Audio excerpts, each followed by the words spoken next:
د خپل ذهن اداره کول زده کړه، که نه ذهن به دې اداره کړي. آیا کله مو احساس کړی چې ذهن مو هیڅکله نه آرامیږي؟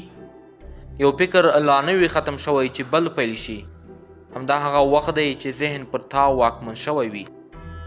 حقیقت دا دی چې تر ټولو ستره جګړه د انسان له نورو سره نه بلکې له خپل ذهن سره ده. که خپل فکرونه کنټرول نه کړي، ویره، غوسه، ناامیدي او منفي سوچونه به ستا پرېکړه وکړي.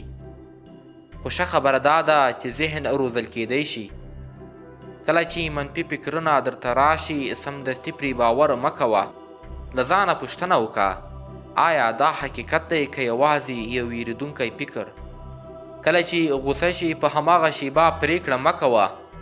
څو شیبې صبر کولی شي تا له لویې پښیمانۍ وژغوري. هره ورځ خپل ذهن په ګټورو کتابونو، نوي زده کړې او مثبتو فکرونو وروزه.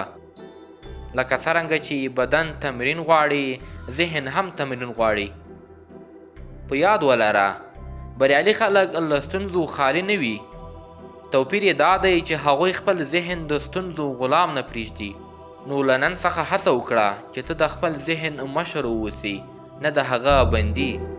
ځکه کله چې ذهن دې ستا تر ادارې لاندې وي، ژوند دې هم ستا تر ادارې لاندې راځي.